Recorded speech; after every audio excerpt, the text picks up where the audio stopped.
여호와께서 그에게 이르시되 너는 내 길을 돌이켜 광야를 통하여 다메섹에 가서 이르거든 하사엘에게 기름을 부어 아람의 왕이 되게 하고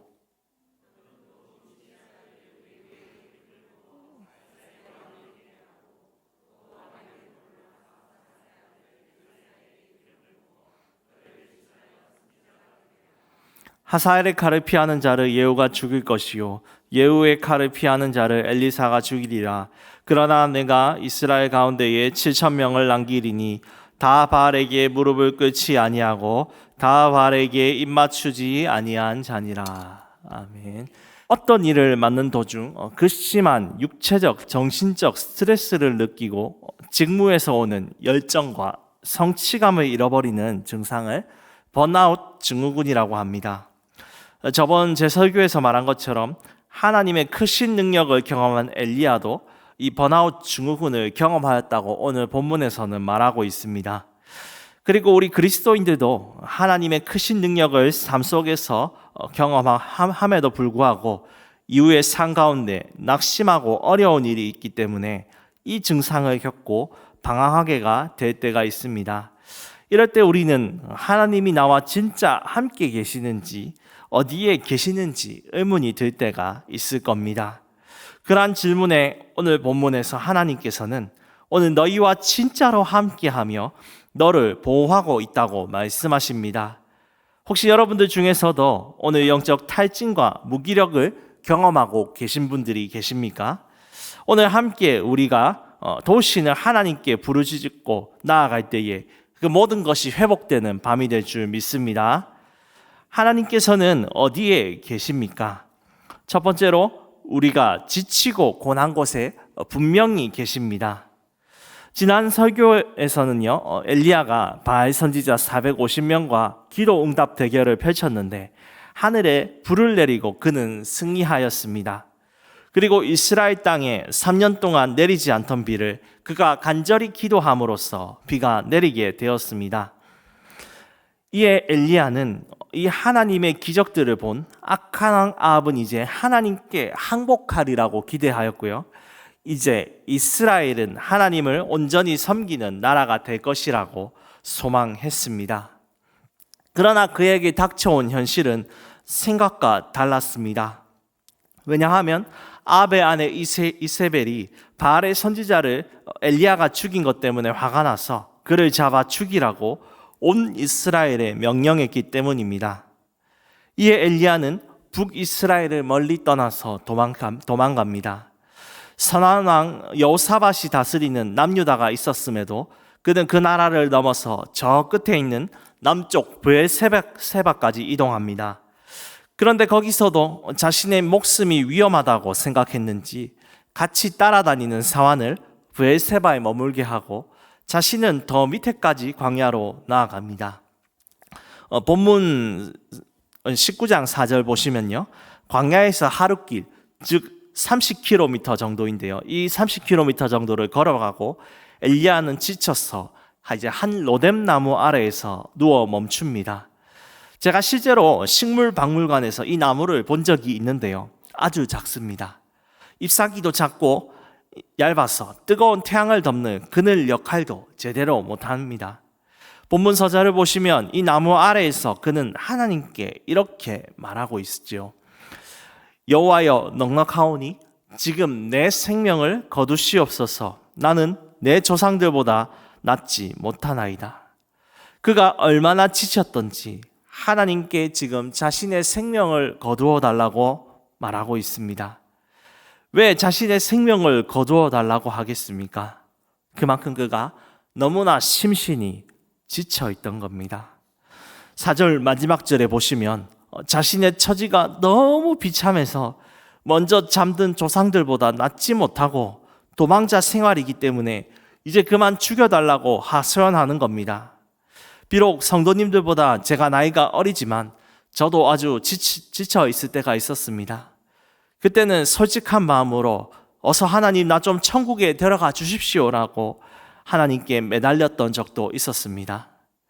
우리도 하나님을 위해 살지만요, 열매가 없고요, 주위에 사람들도 없는 것 같이 느껴질 때가 있다면 엘리야처럼 영적 탈진이 올 수 있다는 겁니다. 이런 상황이 계속된다면 주님 어디 계십니까? 라고 우리의 눈에 눈물이 나오고 또 원망과 불평의 소리가 나올 수 있습니다. 그런 마음으로 우리가 하나님께 나아갈 때 주님은 응답하시고 역사하신다고 오늘 본문은 말합니다. 우리 5절 말씀을 보시겠습니다. 이 5절 말씀을 보시면요, 하나님은 엘리야에게 천사를 보내십니다. 그리고 주저앉은 그를 어루만지십니다. 여기서 어루만지다라는 단어는요, 만지다, 접촉하다라는 뜻인데 하나님께서 성도를 어루만지다는 것은 단순히 접촉하다는 것을 넘어서 주님의 능력과 힘을 그에게 주시는 행위로 볼 수 있습니다. 정말로 성도님들의 지친 영육 가운데 오늘 주님의 어루만짐이 있기를 간절히 축복합니다. 그리고 천사는요, 그를 일으켜서 숯불과 떡을 먹입니다. 전에도 도망자 신세였던 엘리야에게 하나님은 까마귀를 통해 고기를 주셨습니다. 그리고 여전히 오늘도 하나님은 천사를 통해 엘리야에게 고기를 먹이셨습니다. 즉 하나님은 누가 엘리야를 죽이고 괴롭히든 간에 그가 어떤 상황에 처해 있든지 간에 자신의 선지자를 버리지 않으시고 돌보시고 만지심으로 엘리야를 보호하시고 힘주고 있다는 것을 보여줍니다. 다시 본문 말씀을 보시면 7절에서 천사는 엘리야를 평안히 재웁니다. 그리고 시간이 지나서 그를 일으켜서 너의 갈 길을 가라고 합니다. 이에 영역이 회복한 엘리야는 40일 밤낮으로 달려서 호렙산, 즉 모세가 율법을 받은 시내산에 도착합니다. 이 시내산에 도착했을 때 엘리야는 굴 속에 들어갑니다. 그때 하나님께서 엘리야에게 말씀하십니다. 엘리야야, 내가 왜 여기 있느냐? 라고 말할 때 엘리야는 하나님께 이렇게 10절 말씀에 얘기하는데요, 우리 10절 말씀을 다 같이 한번 읽어보겠습니다. 그가 대답하되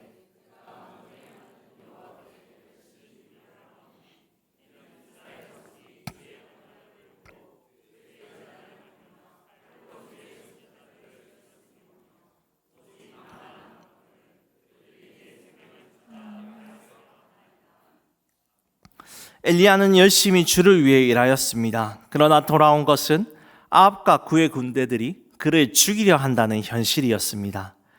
하나님은 살아계시지만 선지자로서 사는 삶이 너무 고단하고 외로워서 하나님께 하소연하고 있는 겁니다. 우리도 주를 위해 살아가는데 삶이 답답하고 그리스도인으로 살기 힘들기도 할 겁니다. 그래서 엘리야처럼 오늘 하소연하러 오신 분들이 있을 것인데 하나님께서 우리에게 무엇이라 말씀하시는지 듣고 응답받기 원합니다. 이에 하나님께서는요, 그에게 굴에서 나와서 시내산에 서보라고 합니다. 11절 말씀을 보시면 잠시 뒤에 강한 바람이 불어옵니다. 이 바람이 얼마나 크게 부는지 산을 가르고 바위를 부숩니다. 또 지진이 일어나 땅을 흔듭니다. 그리고 12절을 보시면 이 지진 후에 강한 불이 일어납니다.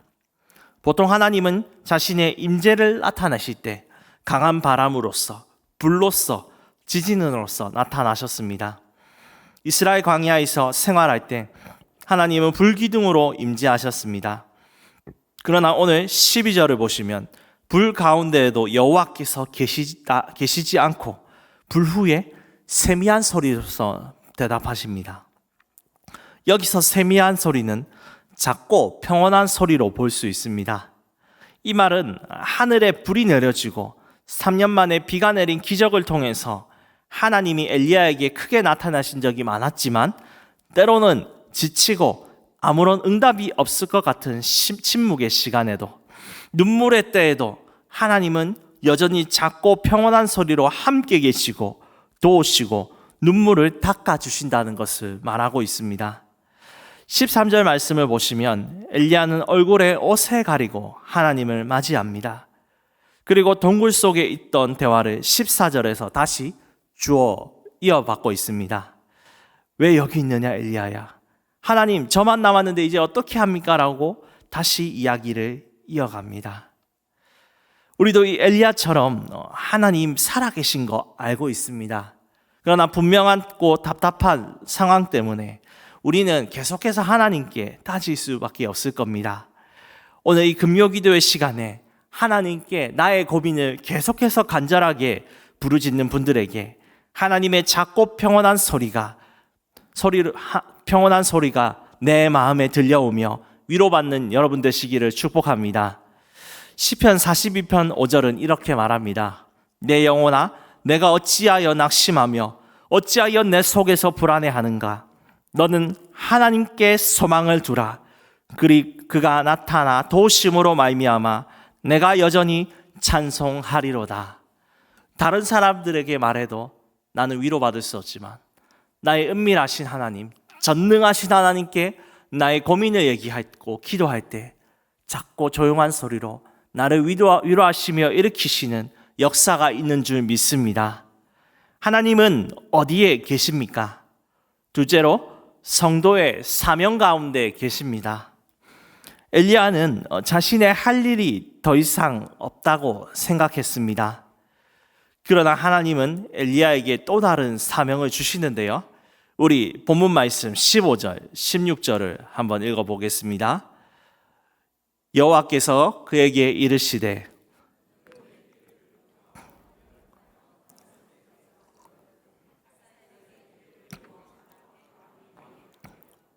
넌 임시의 아들 예후에게 기름을 부어 이스라엘의 왕이 되게 하고 또 아벨 무올라의 사밧의 아들 엘리사에게 기름을 부어 너를 대신하여 선지자가 되게 하라.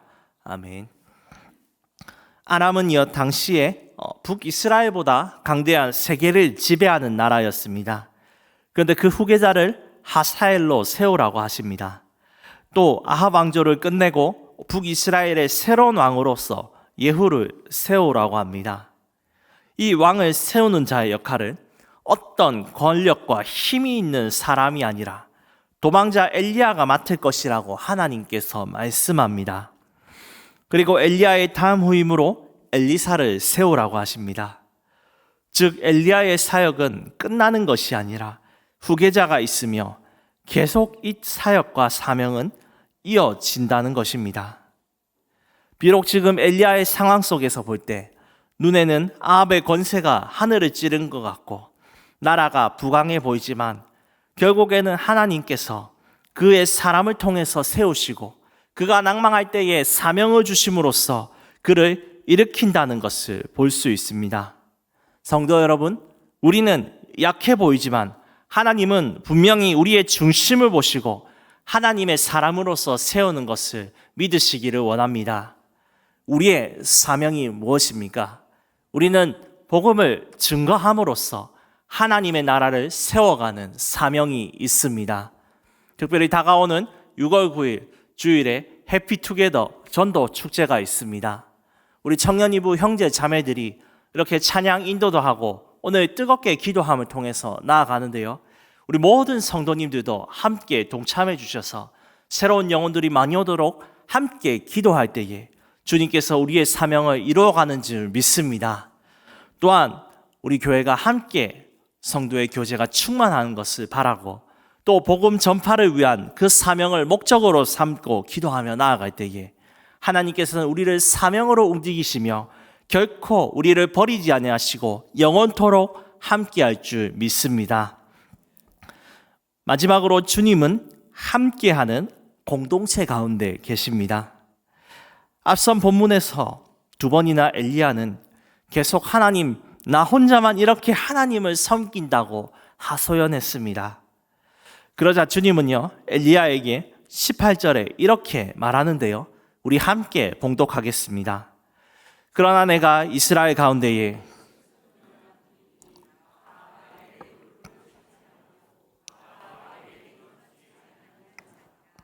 아멘. 하나님을 믿는 사람이 혼자라고 생각한 엘리야에게 하나님은 바알에게 무릎 꿇지 않고 입 맞추지도 아니한 사람들이 7,000명이나 된다고 말하고 있습니다. 이는 당시 우상에 무릎을 꿇고 입맞춤을 하는 문화가 있었습니다. 영적으로 음란한 이 북이스라엘 속에서도 하나님만 섬기는 사람들이 있었다는 것을 보여주죠. 이는 엘리야뿐만이 아니라 이 7,000명의 사람들도 각자의 삶 속에서 고군분투하면서 하나님의 뜻을 세우기 위해서 목숨 걸고 살고 있다는 겁니다. 엘리야는 모르지만 우리는 성경을 통해 동시대에 주님을 위해 살았던 인물들을 알고 있습니다.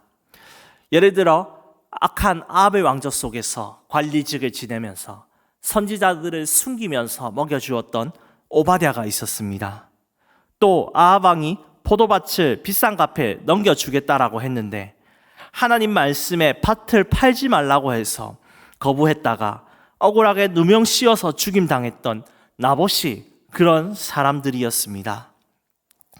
하나님의 나라의 일은 결코 혼자 할 수 없는 것이죠. 에베소서 2장 22절은 이렇게 말합니다. 너희도 성령 안에서 하나님이 거하실 처소가 되기 위하여 그리스도 예수 안에서 함께 지어져 가느니라. 엘리야는 2번이나 하나님께 자신만 이렇게 어려운 선지자의 길을 간다고 원망했습니다.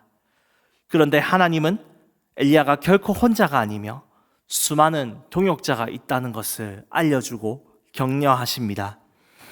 즉 이들과 함께 악한 아합 왕을 대적하고 하나님을 세우라고 말씀하고 계신 것이죠.